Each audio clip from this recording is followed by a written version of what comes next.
economists, and politicians try to navigate through life with efforts to make them work without regrets, and although everyone begins to fight for their ideal life from the time they are born, almost all eventually leave the world with regrets and emotional scars. Which way leads to a life without regrets? In the early 1980s, I wrote a letter to a friend in which I listed 3 main pursuits in life: health, wealth, and freedom. However, I have found that even after having achieved these goals, I am still far away from that life without regrets.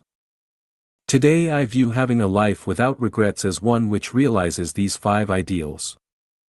To connect one's own life with that of the source life. In this case, no matter how short one's life is in this mortal world and no matter what hardships or splendors they might traverse, their life will always remain connected with eternity, and a much more magnificent picture will manifest itself in the end. In this way, their life will have no regrets. To accept one's fate as it is, whether one is a blade of grass or a peony, a robust eagle daunting through the sky or an agile swallow flying over fields and under eaves, whether they are born handsome and beautiful or plain and ordinary, whether they are highly gifted or severely challenged, and whether they are born into a humble house in a remote village or into the imperial palace in the capital, they can all appreciate the sun and moon, rivers and mountains, the rosy dawn and sunset's glow, the wind and frost, and the rain and snow.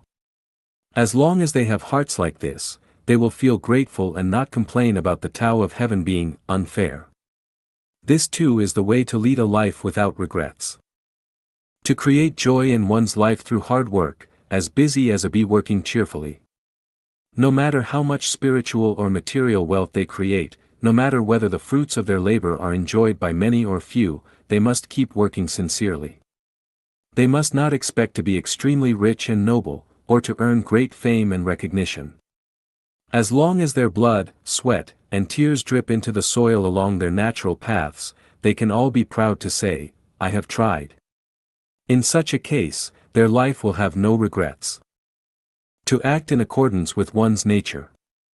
It is a life's eternal error to imitate and emulate others. A lady from an illustrious family has her special charm as a daughter from a humble family also has her qualities.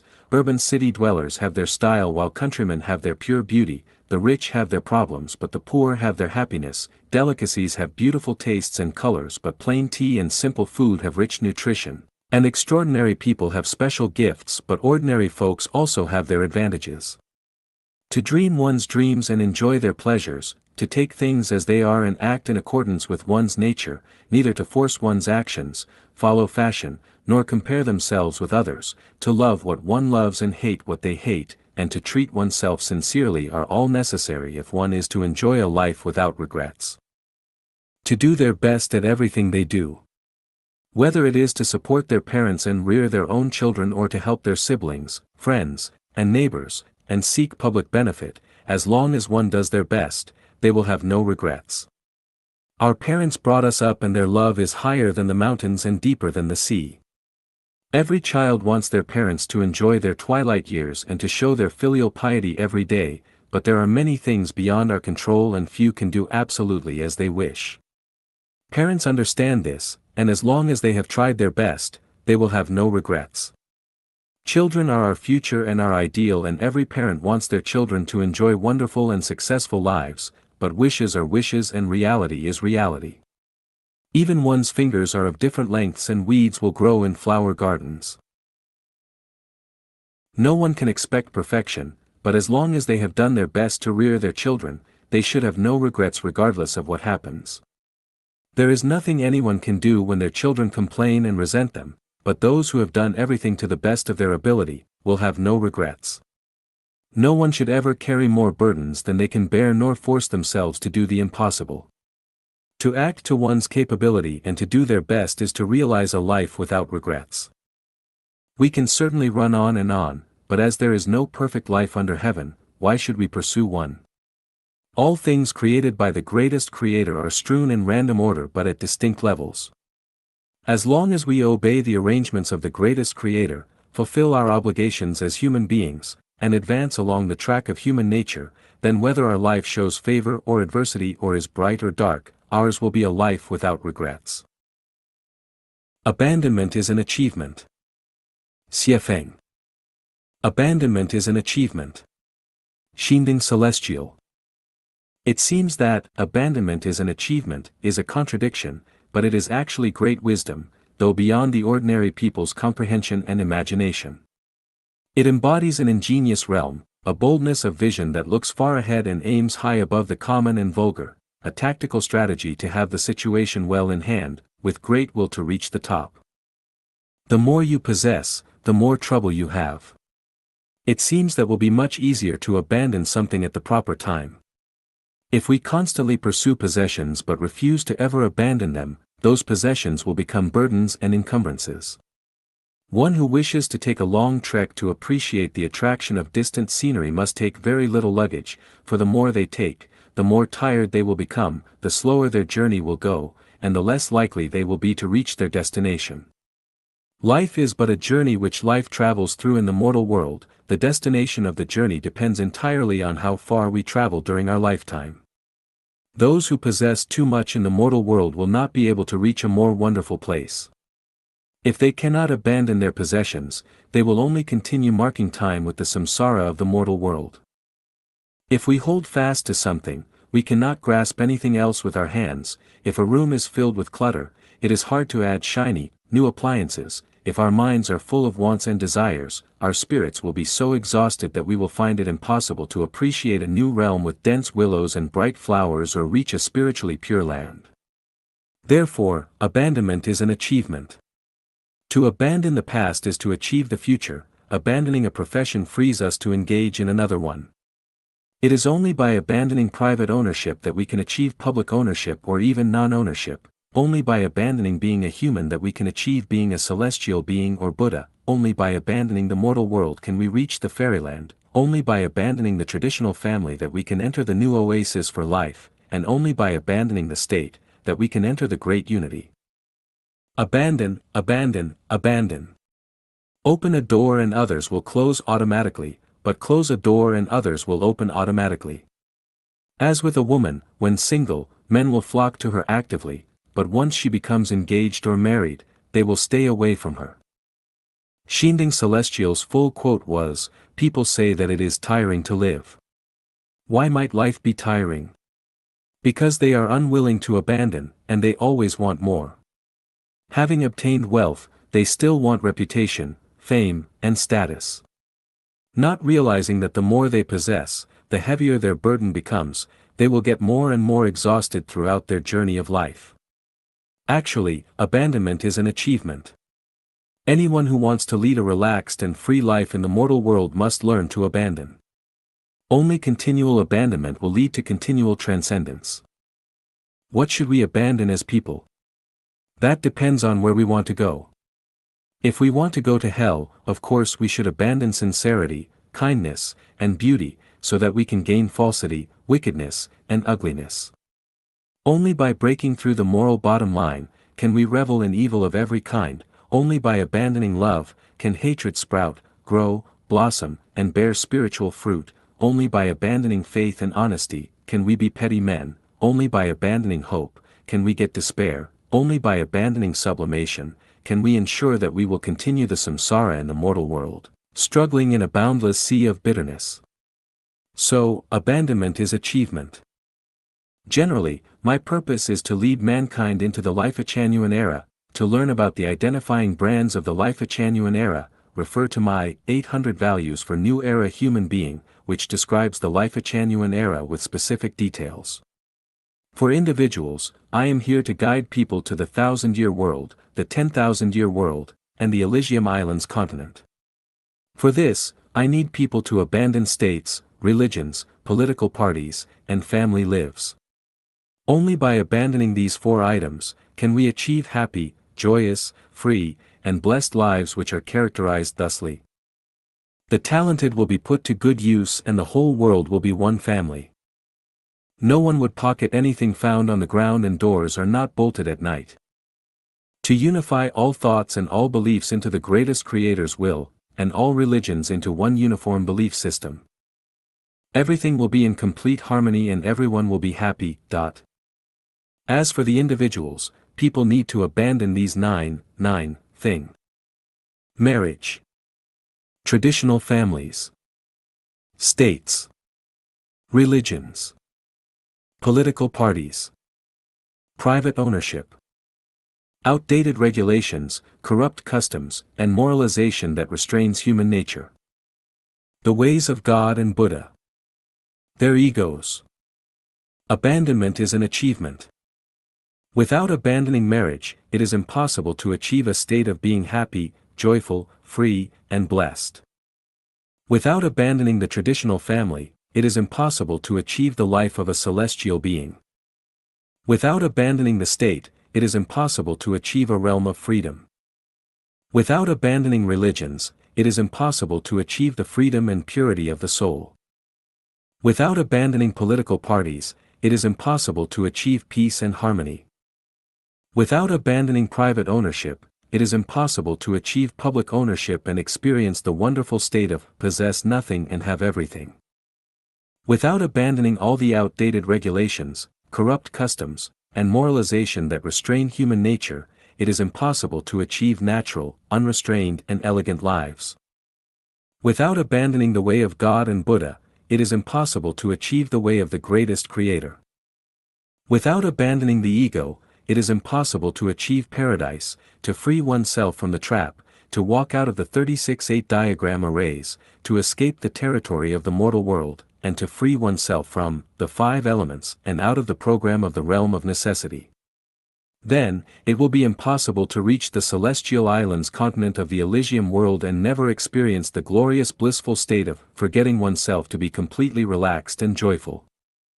Abandonment is an achievement. Continuing to walk in the old steps and secluding oneself, sticking to stale ideas, and clinging to bygone values will eventually lead to decay, corruption, decadence, and make it impossible to achieve freshness, pleasance, relaxation, and freedom. Abandonment is a painful process. The more you possess and the longer you possess, the more difficult it becomes to abandon, and the more benefits you get from those possessions, the less willing you will be to abandon them. It is easy for ordinary people to abandon their state, but lawmakers would never do that willingly, for they are their state's embedded first beneficiaries. It is easy for a new follower of a religion to disenfranchise, but not for priests and ministers, for they are the embedded first beneficiaries of their religion. A religious believer who has wallowed in their religion all their life will not abandon it easily because their confidence would collapse, they would be at a loss for what to do, and they would need to find a new track to follow. It might be simple for an ordinary political party member to abandon their party, but no party leader would ever abandon theirs, for once doing so, they would have nothing to play and could not command or control others. Common people look forward to the great unity, to lead lives of public ownership when the world will be one united family. Although it might seem easier for them to abandon private ownership, those who own property, especially those very wealthy people, will not abandon private ownership, for if everyone is really equal, how could they lead superior lives? How could they show off their wealth? How could they swagger before others or make others admire them?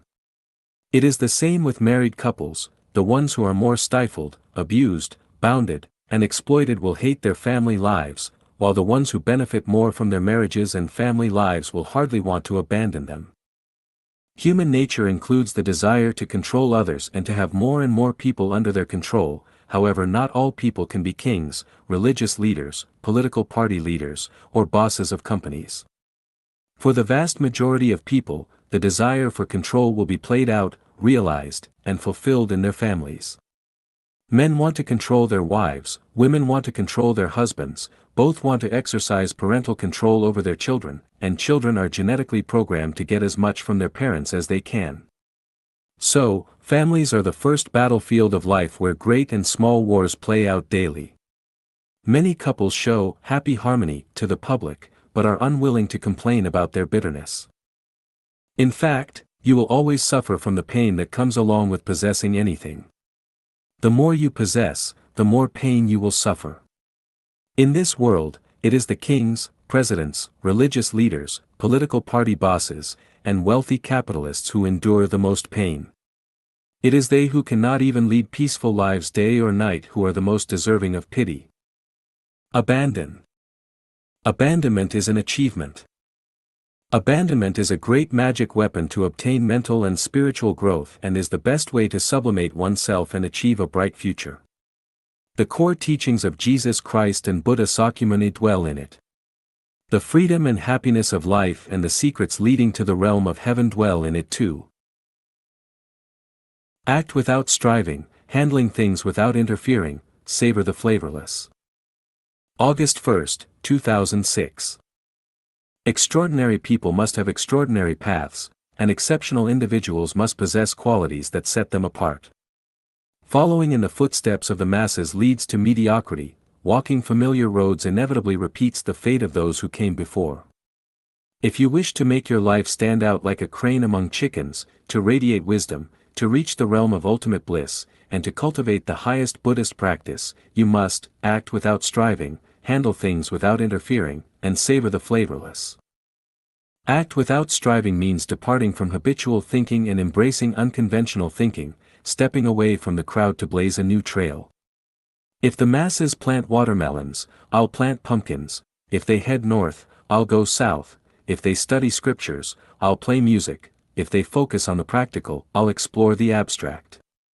Think about what others refuse to think, do what others are unwilling to do.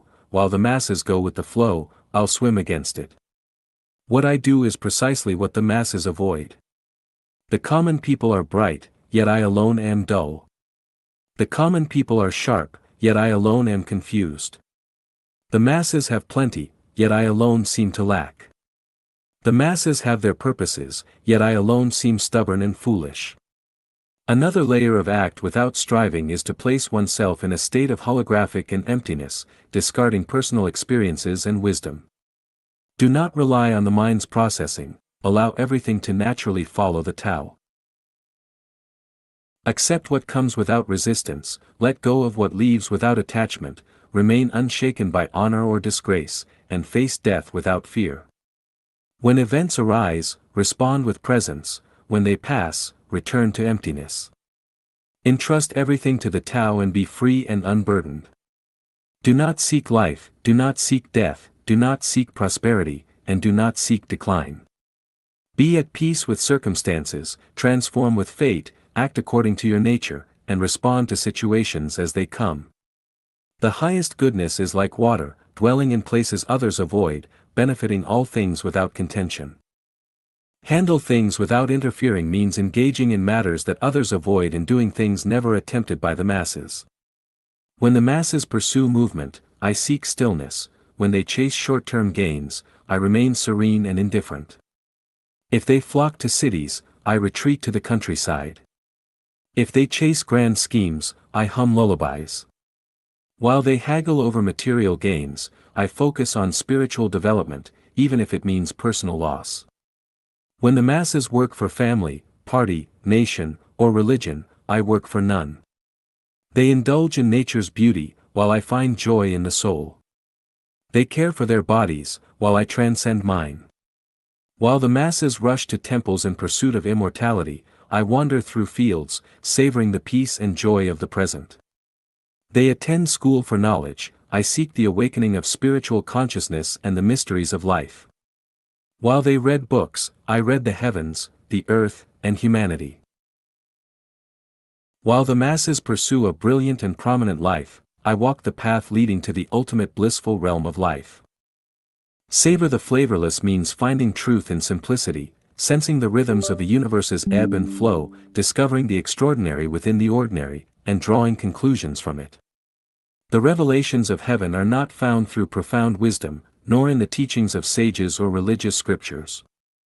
It's not about listening to others but quietly savoring and experiencing the ordinary, allowing it to inspire personal insight. All profound knowledge must be verified through one's own experience. No matter how beautifully others describe their dreams, it remains their experience. To gain your own insights from dreams, you must enter the dream yourself. Truth is discovered through personal experience, not through words, writings, or specific forms. To taste the true natural flavor of fruit, you must avoid adding sugar or salt. To savor what the masses find tasteless, this is the essence of savor the flavorless. Act without striving, handle things without interfering, and savor the flavorless represents a unique path in life, a way of acting contrary to convention. Walking this path is not easy. One must first set a clear, ultimate goal in life, enhance understanding, awaken to the truth of life, and establish unwavering faith. Only then can one remain constant in the face of change and adapt to change while remaining constant. This way, one can adapt to circumstances without losing oneself, and change without losing the essence, ultimately achieving a brilliant and magnificent life, and attaining the spiritual fruit of a celestial being in Buddhahood. The further one progresses in practice and cultivation, the more flexible, free, and boundless one should become, living unburdened by rules, rituals, and precepts. Otherwise, the path only becomes more constrained and difficult to walk. Act without striving, handling things without interfering, savor the flavorless. August 1, 2006. Extraordinary people must have extraordinary paths, and exceptional individuals must possess qualities that set them apart. Following in the footsteps of the masses leads to mediocrity, walking familiar roads inevitably repeats the fate of those who came before. If you wish to make your life stand out like a crane among chickens, to radiate wisdom, to reach the realm of ultimate bliss, and to cultivate the highest Buddhist practice, you must act without striving, handle things without interfering, and savor the flavorless. Act without striving means departing from habitual thinking and embracing unconventional thinking, stepping away from the crowd to blaze a new trail. If the masses plant watermelons, I'll plant pumpkins. If they head north, I'll go south. If they study scriptures, I'll play music. If they focus on the practical, I'll explore the abstract. Think about what others refuse to think, do what others are unwilling to do. While the masses go with the flow, I'll swim against it. What I do is precisely what the masses avoid. The common people are bright, yet I alone am dull. The common people are sharp, yet I alone am confused. The masses have plenty, yet I alone seem to lack. The masses have their purposes, yet I alone seem stubborn and foolish. Another layer of act without striving is to place oneself in a state of holographic and emptiness, discarding personal experiences and wisdom. Do not rely on the mind's processing, allow everything to naturally follow the Tao. Accept what comes without resistance, let go of what leaves without attachment, remain unshaken by honor or disgrace, and face death without fear. When events arise, respond with presence, when they pass, return to emptiness. Entrust everything to the Tao and be free and unburdened. Do not seek life, do not seek death, do not seek prosperity, and do not seek decline. Be at peace with circumstances, transform with fate, act according to your nature, and respond to situations as they come. The highest goodness is like water, dwelling in places others avoid, benefiting all things without contention. Handle things without interfering means engaging in matters that others avoid and doing things never attempted by the masses. When the masses pursue movement, I seek stillness. When they chase short-term gains, I remain serene and indifferent. If they flock to cities, I retreat to the countryside. If they chase grand schemes, I hum lullabies. While they haggle over material gains, I focus on spiritual development, even if it means personal loss. When the masses work for family, party, nation, or religion, I work for none. They indulge in nature's beauty, while I find joy in the soul. They care for their bodies, while I transcend mine. While the masses rush to temples in pursuit of immortality, I wander through fields, savoring the peace and joy of the present. They attend school for knowledge, I seek the awakening of spiritual consciousness and the mysteries of life. While they read books, I read the heavens, the earth, and humanity. While the masses pursue a brilliant and prominent life, I walk the path leading to the ultimate blissful realm of life. Savor the flavorless means finding truth in simplicity, sensing the rhythms of the universe's ebb and flow, discovering the extraordinary within the ordinary, and drawing conclusions from it. The revelations of heaven are not found through profound wisdom, nor in the teachings of sages or religious scriptures. It's not about listening to others but quietly savoring and experiencing the ordinary, allowing it to inspire personal insight. All profound knowledge must be verified through one's own experience. No matter how beautifully others describe their dreams, it remains their experience. To gain your own insights from dreams, you must enter the dream yourself.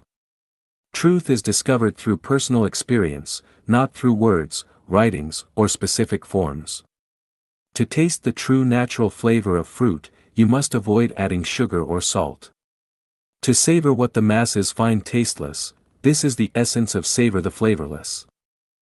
Act without striving, handle things without interfering, and savor the flavorless represents a unique path in life, a way of acting contrary to convention. Walking this path is not easy. One must first set a clear, ultimate goal in life, enhance understanding, awaken to the truth of life, and establish unwavering faith.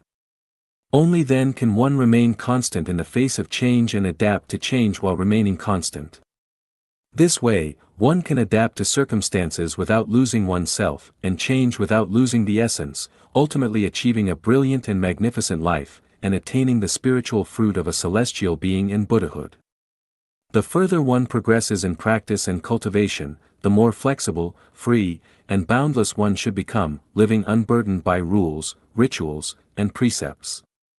Otherwise, the path only becomes more constrained and difficult to walk. Adding value to life. Xiefeng. In society, there is a common phenomenon: when someone moves to a new place for work or life, having a letter of introduction from a famous person or an important department can command immediate respect, making things easier. For instance, if you present a letter from the president's office, not only will ordinary people be impressed, but even a governor might show deference. Conversely, if your letter is from a local neighborhood office, you might not even get a meeting with the county chief, let alone the governor. Similarly, if you display a photo in your living room of yourself with President Bush or Bill Gates, people will view you with greater respect. However, if the photo is with a criminal, people will likely keep their distance, treating you with caution. This approach is a way to add value to one's life. The person hasn't changed, but with eye-catching packaging, others assume the content must be valuable. Just as an ordinary product's price can increase dramatically with exquisite packaging, a person in society can benefit from effective self-presentation. Good presentation not only enhances one's image but also makes tasks easier.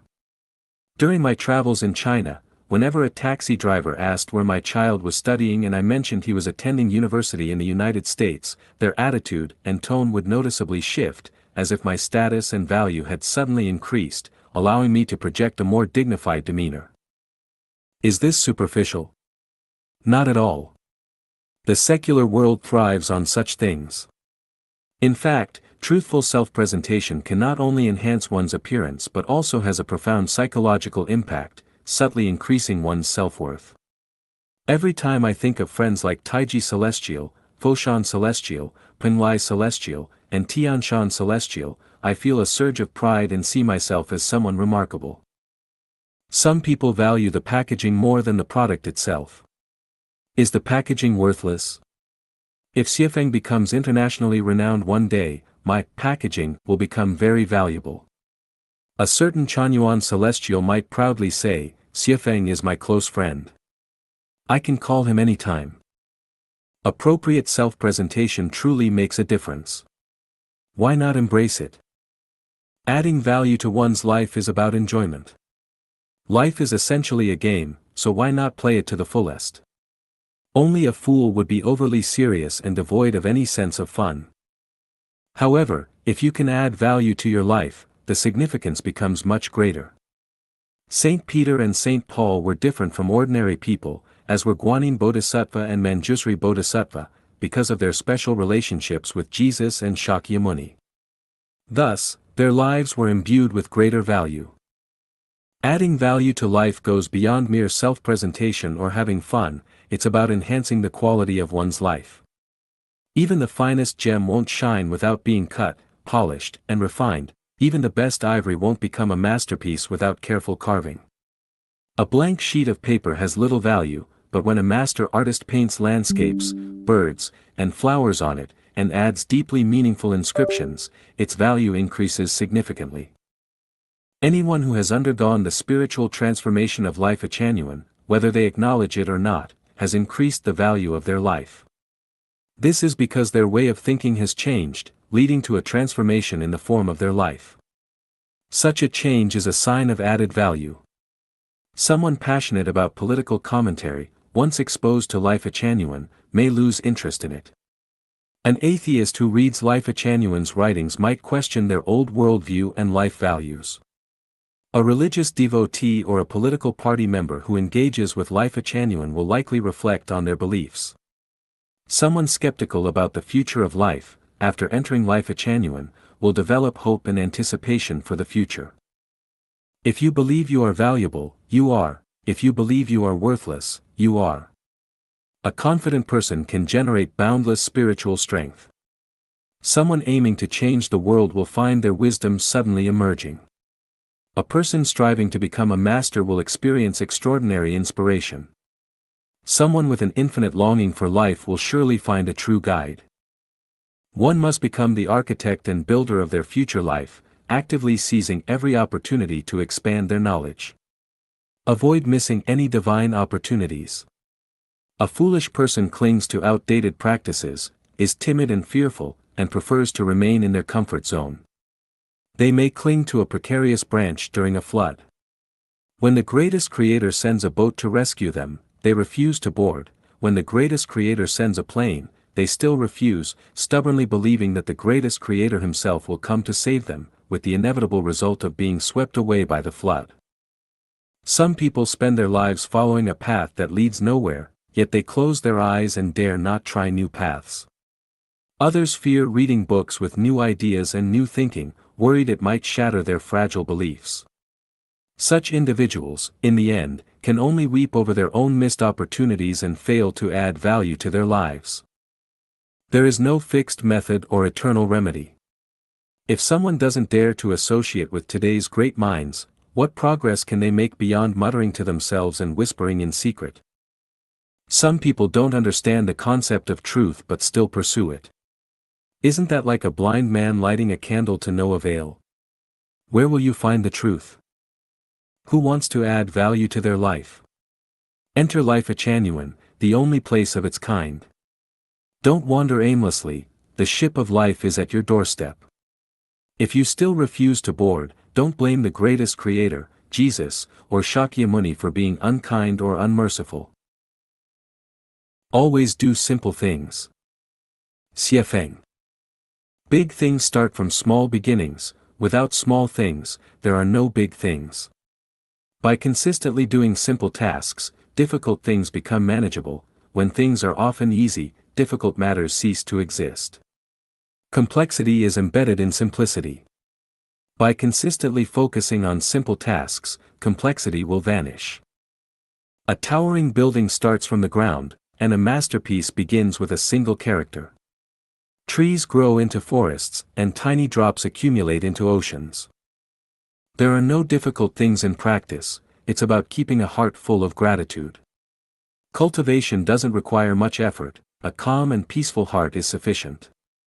Being a good person is simple, be honest, keep your word, and don't take unfair advantage of others. Becoming a celestial being is not unattainable, it's about seeking freedom, joy, health, and blessings. There are no big, difficult, or complex matters in the world, only small, easy, and simple things. Yesterday has passed, and another sun rises in the east. The past cannot be reclaimed, so focus on the present. Brush your teeth, wash your face, and clean the courtyard. Show care and concern for your parents, remind your children to tie their shoelaces, and tell your spouse, you look beautiful today. Read a book, get some work done, jot down some thoughts, mend the wall, block mouse holes, stretch your muscles, focus on your own business, avoid envying others' happiness, and refrain from yearning for others' higher status. Do not seek fame or recognition, seek only peace, health, and harmony. Enjoy the simplicity of plain meals and the contentment found in mending and patching. Be true to yourself in your dealings with heaven, earth, and people. Even if you enter Zongnanhai or the White House, maintain your integrity. If you can do this consistently, you are indeed extraordinary. Don't waste your energy on pointless arguments. Be quick to say, "I'm sorry," and don't let grievances make you angry. Believe that the greatest Creator loves you. Don't aim for grand achievements, focus on the small tasks at hand. Act within your capabilities and avoid letting vanity harm you. Avoid associating with wrongdoers. Conflicts often arise at the table of food and drink, and cheap deals frequently bring trouble. Accept what is rightfully yours and firmly refuse what isn't. If you avoid wrongdoing, spirits will not disturb you. If you see gold by the roadside, treat it as if it were a cancer virus, keep your distance. In your leisure time, listen to some music to refine your temperament, occasionally savor quotes from Precepts for Family Management by various masters, Extended Maxims for the Wise, or Vegetable Roots Discourse, to appreciate the wisdom and virtue of the sages. Or reflect on the spiritual realms of gods, Buddhas, and celestial beings from the intermediate treasury of classical advice. A tree cannot survive without its bark, and a person cannot be without friends. True friends are the best of treasures, people among people. A teacher imparts knowledge and resolves doubts, while friends discuss Tao and alleviate boredom. Reverence for heaven, earth, and deities, and respect for parents and friends are essential. Always see yourself as the humblest person in the world. Don't be afraid of filth or dislike pigsties. Let others have the best and take the lowest place for yourself. If you live this way, life will be renewed every day, and you will climb step by step. No path will seem too difficult, and you will navigate through the world with ease. Every day, focus on small tasks. Start with the easiest tasks, and complete simple things promptly. Don't try to move mountains first, start by gently wiping away small grains of sand from your eyes. Don't attempt to push a train first, remove small grains of sand from your shoes. Don't think about distant treasures first, manage your small plot of land well. Don't strive to become a celestial being or a Buddha, be a simple, ordinary, reliable person first. Don't rush, be calm. If the sky falls or the earth sinks, just play your tune. If it rains or your mother wants to remarry, don't be sad or worried. If your partner leaves or children disappoint you, let it be. As long as there are green hills, there's no need to worry about firewood. As long as our home is intact, don't fear loneliness. Life is a journey where nothing is truly gained or lost, there's no fear of changing to a new vehicle to the new realm. Unable to do grand things, I can only focus on the small tasks of writing articles. Complex matters require effort, I prefer the simplicity of writing. If you're idle, it's better to do something within your capability. Working is better than idleness. Heaven doesn't disappoint the diligent, so accumulate virtue where you can. Small efforts should not be avoided. Another sun rises in the east. Friend, from today on, focus on the smallest, simplest, and easiest tasks. As the sun sets, finish the smallest and simplest tasks at hand. You will feel at ease in your heart. Appearance and essence. Xiefeng. Appearance refers to the surface phenomena of an object, which belong to its material structure. Essence, on the other hand, refers to the true nature of things, belonging to the object's non-material structure. For example, the 7 orifices, hair, limbs, bones, internal organs, etc., are the appearance of a living being, while thoughts, consciousness, mind, and soul are the essence of a living being. Similarly, the mountains, rivers, animals, plants, and weather of the earth are its appearance, while the laws, deities, and other forces that cause these appearances are the essence of the earth. Appearance and essence are two aspects of a thing, they are complementary and form a unified whole. Therefore, the appearance of something truthfully reflects its essence. The appearance changes with the evolution of the essence, and the essence reveals its true nature as the appearance changes. Hence, to understand the essence of a thing, one needs to start with its appearance. By seeing through the appearance, one can recognize the essence. No matter how varied the appearance may be, it still reflects the essential characteristics of the thing. If one fails to see the essence of something through its appearance, it is not because the appearance is misleading but because of negligence in observation, insufficient data collection, or bias in analyzing the phenomena. In bewilderment, Jiao Celestial asks, can the appearance and surface phenomena of things reflect the truth or falsity of the inner essence of things? My answer is, yes, absolutely. The reason why a person feels pain inside but shows a smile on the outside is due to a temporary distortion of their true nature, reflecting the essence of human cunning. This is not the original nature of a person but a devilish technique learned later in life. When a child is hungry, they cry, their appearance and essence are perfectly unified. However, in certain situations, even if an adult is very hungry, they might say they are not hungry at all or show no signs of hunger. This is a phenomenon where true nature has been distorted, a result of improper education, and a sign of humanity's decline. Although a person can lie and disguise their true nature, causing others to be misled, with careful observation, their essence can still be discerned from their appearance. By analyzing their speech, behavior, complexion, expressions, and actions over time, one can perceive their true nature. A person can deceive for a time but cannot deceive forever. A person can deceive some people but cannot deceive everyone. A person can deceive humans but cannot deceive deities. Even if someone extremely cunning and treacherous deceives everyone at all times, they cannot deceive themselves. Therefore, their overall appearance still reflects their essence. Humans can continually learn from experience and discover laws from countless appearances. Once it is found that appearance does not match essence, it is possible to understand the alienation of the essence from this discrepancy. Although lying may seem to cover up the essence, it actually truthfully reflects the essence after human nature has been distorted. Buddhism teaches us to recognize our mind and see our true nature, while Taoism teaches us to return to simplicity and truth.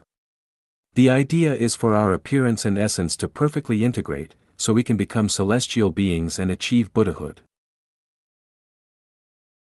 Avoid the long-term impact of small load energy. Xiefeng. February 14, 2007. When studying metal materials, our teacher took us to the Zhangjiago Exploration Machinery Factory for a first-hand observation of metal material property testing.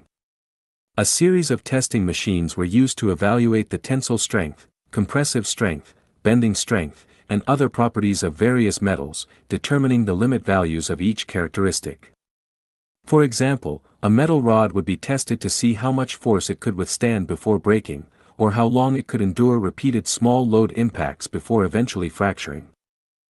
I've forgotten the specific parameters, but I remember this: no matter how tough the metal, if subjected to continuous small load impacts, it will eventually break.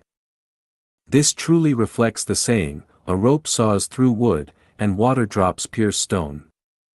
Even seemingly insignificant forces, when applied consistently over time to an object, person, or principle, will eventually lead to a significant change. A one-time heavy blow can destroy a person, leaving them unable to recover. However, it is often the unnoticeable small load impacts that are the primary culprits in ruining a person's life. A tiny grain of sand in a shoe can stop someone from moving forward, and a small speck of dust in the eye can make it impossible to open. A bedridden loved one can cause someone to abandon their grand ambitions and plans, and a single point of pain in the body can instantly erode a person's confidence. A pure river can become polluted by one factory discharging a little sewage here and another factory dumping some waste there, eventually making the river impure. A clean street can become filthy if one person spits here and another person throws a bit of garbage there.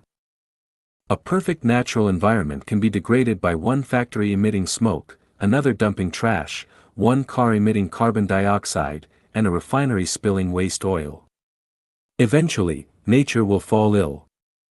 A person with a healthy and positive mindset may lose their optimism after facing constant criticism, gossip, fault-finding, and nagging from others. Over time, they may lose their positivity and even begin to doubt themselves. An anthill, though small, can cause the collapse of a 1,000-mile-long dike if not blocked in time. A tiny pinhole in a gas pipe, if not discovered and repaired promptly, can lead to a catastrophic disaster.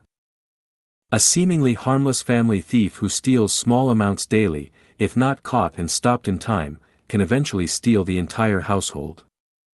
In a harmonious group, a person who spreads rumors may seem harmless at first, but if not exposed and dealt with in time, they can turn harmony into conflict, causing the group to fall apart and leading to irreparable damage. As the saying goes, one rotten apple spoils the whole barrel. Life is not easy, but what usually breaks a person is not external difficulties or harsh conditions but the constant impact of small load forces from within. It's not a single blow that drives someone to suicide, but rather the continuous small load impacts that lead to self-destruction. The Sutra of Land Celestial Beings says, "Avoid anger at dawn, it harms the lungs and damages the liver." This means that one should not frequently lose their temper in the morning. A person who often feels upset in the morning will have shortness of breath and poor liver function, leading to a day of low energy or mental exhaustion. Therefore, within a family or group, members should avoid criticizing or nitpicking each other in the morning. Instead, they should encourage and uplift each other in the morning and save any dissatisfaction for the afternoon or evening. To prevent the continuous impact of small load energy, husbands and wives, parents and children, siblings, friends, and colleagues should avoid frequently criticizing and nitpicking each other. Long-term exposure to even a few hurtful words can lead to declining health, the collapse of family or business, broken relationships, lost confidence, and the destruction of a person's future and life. In life, one must maintain a positive, optimistic, and determined spirit. Even in the face of difficulties and adversity, one must not lose confidence and courage. As the saying goes, we'll cross that bridge when we come to it, and heaven never seals off all the exits. Therefore, it is essential to avoid and guard against those who are often pessimistic and constantly nagging and spreading pessimistic views. My advice is to say goodbye to those who frequently criticize and nitpick, and goodbye to those who keep nagging and spreading pessimistic views, because they are the small load energies that may seem insignificant but can eventually break an iron rod. Balancing the abstract and the concrete. Xiefeng. July 12, 2005. Abstract refers to the non-material, intangible, elusive, unseen, unheard, untouchable, and without a trace. Concrete refers to substances that are tangible, practical, and can be seen, heard, touched, and traced. The abstract belongs to the realm of the spirit and mind, the concrete belongs to the realm of physical existence and practical use. Focusing on the abstract means pursuing ideals and beliefs, adhering to faith and morality, emphasizing consciousness and spirit, and elevating character and quality. Focusing on the concrete means pursuing practical value, primarily aiming to fulfill the material conditions necessary for basic survival, such as food, clothing, shelter, transportation, sexual desire, and safety. The lower a life's level, the more it focuses on the concrete. The more it focuses on the concrete, the lower the quality of life. Focusing on the concrete is for survival. The higher a life's level, the more it focuses on the abstract. The more it focuses on the abstract, the higher the quality of life. Focusing on the abstract is for living. The abstract and the concrete are opposites yet unified, neither should be neglected. Survival is the foundation for better living, living is the sublimation for better survival. To walk the way of the greatest creator, one must balance both the abstract and the concrete. The concrete ensures survival, while the abstract elevates the quality of life, leading to a higher level of existence. The concrete provides the conditions for focusing on the abstract, and the abstract fulfills the qualities of a celestial being. Ordinary people are ordinary primarily because they focus on the concrete all their lives, neglecting the abstract. Those who go to extremes in spiritual practice, neglecting the issues of food, clothing, shelter, transportation, safety, and sexual desire, mainly focus on the abstract while neglecting the concrete. The wise are those who appropriately balance the abstract and the concrete, neglecting neither. Celestial beings are those who have fully experienced life, solved the problem of survival, and then spend much of their time focusing on the abstract. Those who purely focus on the abstract are either gods or demons. There was a pig, deeply engrossed in reading. The other pigs in the pen couldn't understand and asked, "Brother, we have no worries about food and drink, our master feeds us, and we live so freely and happily. Why bother yourself with reading and thinking?" The reading pig replied meaningfully, "If we don't read and think, we will always be pigs. If we don't read and think, we can only have contentment, not happiness. Contentment is short-lived, while happiness is long-lasting. Contentment comes from temporary satisfaction, while happiness comes from enduring peace of mind. Think about it, we spend our lives confined in this pig pen, with only a small patch of sky to look at, and just a few square meters to move around in. The worst part is that once we're fattened up, the slaughterhouse is our only destination. Thinking of this, I can't be content. To avoid this disaster, I must read. Forget it, brother. Live for today. We are pigs, after all, and slaughter is our fate. Accept it, the other pigs said. Brothers, you focus on the concrete and be content. I will focus on the abstract. I don't want to be a pig anymore, I want to become human because only humans can find true happiness, the reading pig said firmly. Can a pig become a human? Asked one thoughtful pig. The reading pig replied, yes, absolutely. Once I have human thoughts, I am no longer a pig but a human. Even if you have human thoughts, can you escape the disaster of being slaughtered? The pig continued to ask. The reading pig said decisively, the evolution from pig to human is gradual. In this life, I am still a pig, unable to avoid disaster, but in the next life, I won't be a pig anymore. I will become a human because the saints among humans say that the form of life corresponds to the way of thinking. If I have human thoughts, I will have a human form of existence. In fact, when I realize that I will be a human in the next life, I already feel a sense of happiness. Sometimes, I even hope the disaster comes quickly, so I can end this life as a pig and start living as a human. The reading pig continued speaking to the group of pigs, brothers, in the next life, you will still be pigs, but I will appear before you in human form. Brother, you make sense. I want to be a human too. Being a pig truly doesn't bring happiness, the thoughtful pig said, as if having an epiphany.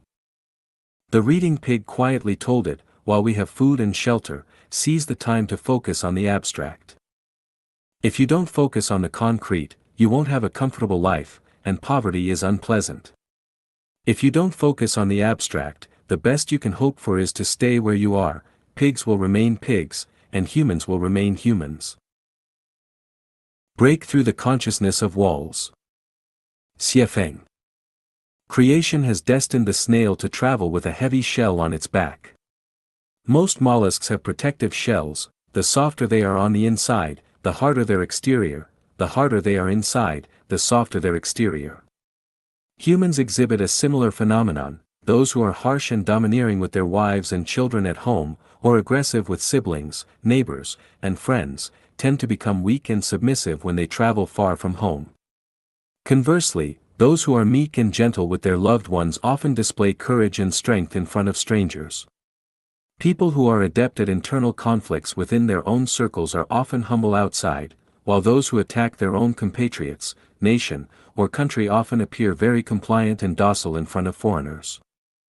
The less attractive a person feels, the more they tend to package themselves, the poorer one's economic situation, the more they are inclined to wear branded clothes, the less powerful one is, the more they like to put on airs, the less wise one is, the more they pretend to be profound and broad-minded, the less capable one is, the more they flatter and ingratiate others, the weaker one's inner self, the more they tend to fortify and isolate themselves, the narrower one's mind, the more they defend themselves. In front of my house, there used to be a wire fence surrounding the largest golf course in Harare. Inside the course, there were lush green grass, gentle slopes, and a vast, open view.